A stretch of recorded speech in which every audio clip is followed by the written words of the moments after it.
You're watching South Asia Newsline, and here are the top stories we are tracking for you on Friday, the 21st of February. Bhutan PM seeks Modi's mentorship for public sector transformation at Seoul Conclave. Amid diplomatic efforts, Jaishankar meets Chinese counterpart Wang on sidelines of G20 event. And Bangladesh pays tribute to the heroes of the historic language movement.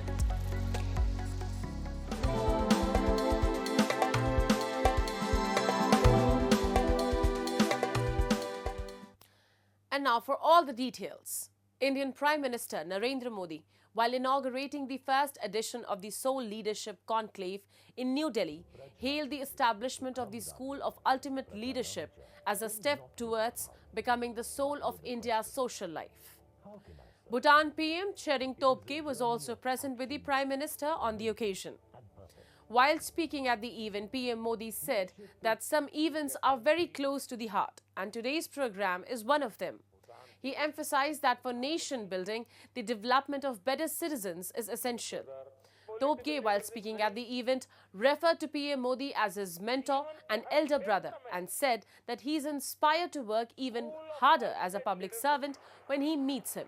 He further said that he has come here as a student and is excited to learn about leadership from PM Modi.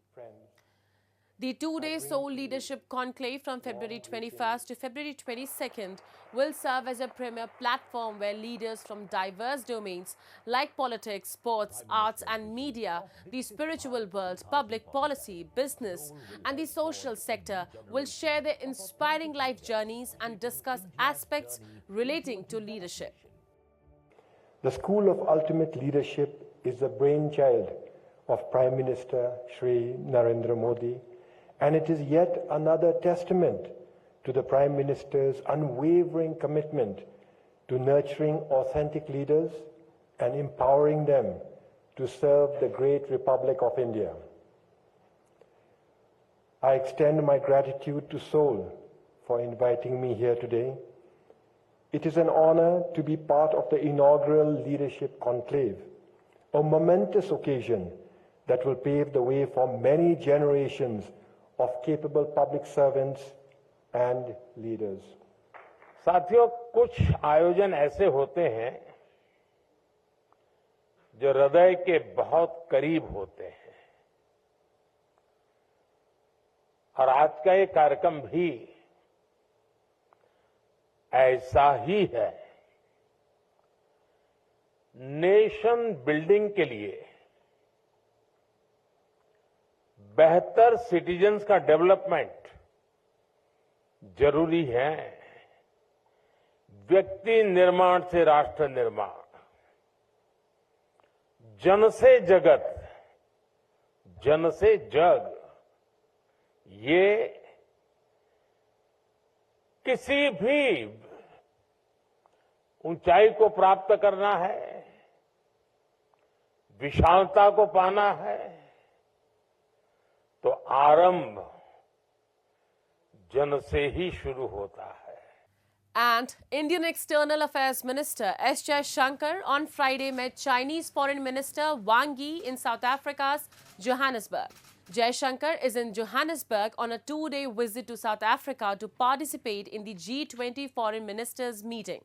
In a post on X, Jaishankar said that G20 Foreign Ministers meeting has provided an opportunity to meet Communist Party of China Politburo and Foreign Minister Wang Yi of China this morning on its sidelines.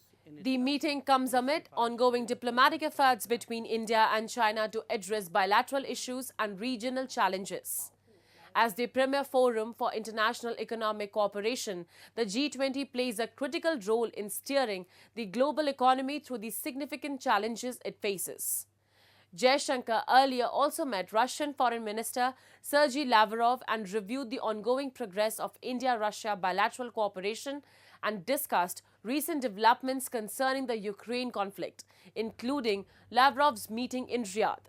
Jaishankar's engagement with Lavrov comes at a time when global discussions around a resolution to the Ukraine war are intensifying.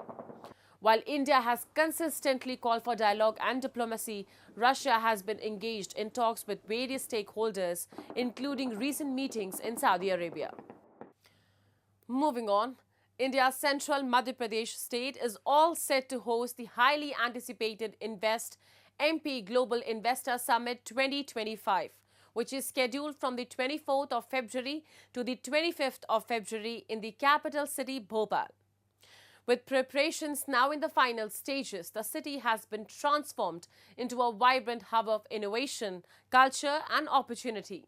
The streets of the capital city have been renovated along with addition of artistic designs, colorful paintings and stunning decor at prominent squares in the city. According to an official release, the distinguished guest list is nearly finalized, with entrepreneurs from 60 countries invited to explore the immense investment potential of Madhya Pradesh.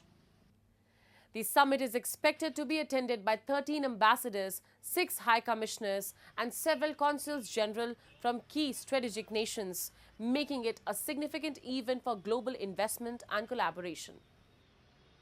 देखिए, जब हमने regional करी, regional में 4 लाख से ज़्यादा करोड़ का investment हमारे पास आया है और 3 लाख से ज़्यादा रोज़गार के तो उसी में अवसर आ गया। तो चूँकि ग्लोबल हो रही है और ग्लोबल के लिए हमने यूके, जापान, जर्मनी, अपने देश के भी कई राज्यों में संपर्क हुआ और जिस प्रकार से रीजनल में बड़े पैमाने पर निवेशक आए हैं और 30,000 से ज़्यादा तो अभी पंजीयन हो गया है और 18,000 से ज़्यादा लोगों ने कन्फर्मेशन दे दी है। Moving on. As Ramadan is around the corner, the sharp rise in inflation across Pakistan has left many families struggling to make ends meet. Essential goods have become more expensive, with traders exploiting the holy month by raising prices, putting immense financial strain on ordinary citizens. A report. In many Islamic nations, as well as in non-Muslim countries with significant Muslim populations, special provisions are made to facilitate fasting during Ramadan. Governments and charitable organizations collaborate to provide essential goods at discounted prices, easing the burden on families during this sacred time. However, the situation in Pakistan's Karachi is markedly different. As Ramadan approaches, Pakistan is grappling with a sharp rise in inflation, driving up the cost of essential commodities and making it increasingly difficult for ordinary citizens to make ends meet. Instead of offering relief to the public during this holy month, traders, particularly in major cities like Karachi, are significantly raising prices.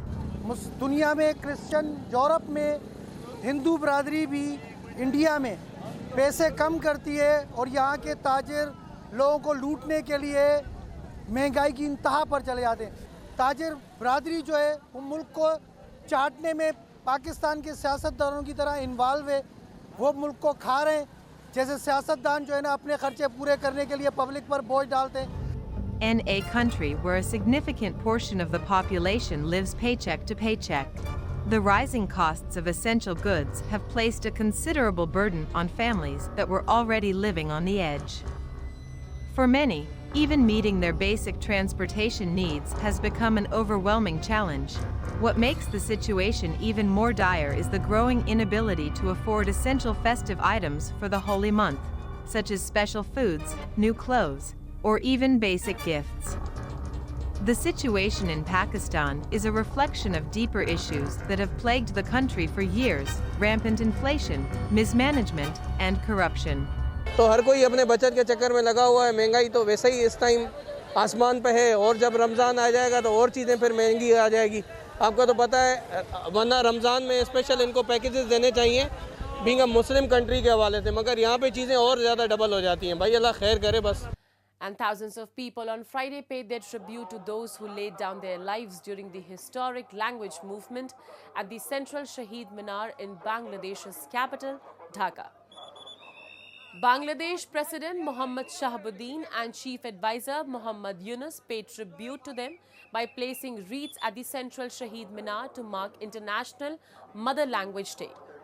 The 1952 Bengali language movement was a political protest in East Pakistan, now Bangladesh, to establish Bengali as an official language. UNESCO declared February 21st as International Mother Language Day in 1999. It was approved at the 1999 UNESCO General Conference and has been observed throughout the world since 2000. Moving on. A group of 15 Indian fishermen who were repatriated from Sri Lanka arrived in Chennai on Thursday evening, officials said. They will now be sent to their respective homes. On February 7th, opposition MPs from Tamil Nadu staged a protest at the premises of the parliament, demanding the return of Indian fishermen detained by Sri Lankan forces. The parliamentarians held banners and raised slogans over their demand at the premises. The prolonged dispute over fishing rights has been a source of tension between India and Sri Lanka for many years, as they share an expansive oceanic border without any perceptible demarcation. Fishermen from both sides frequently stray into each other's territory while netting their catch and end up spending years in jails. Last year alone, over 530 Indian fishermen were arrested. That's all in tonight's edition. We will see you same time next week. Have a great week.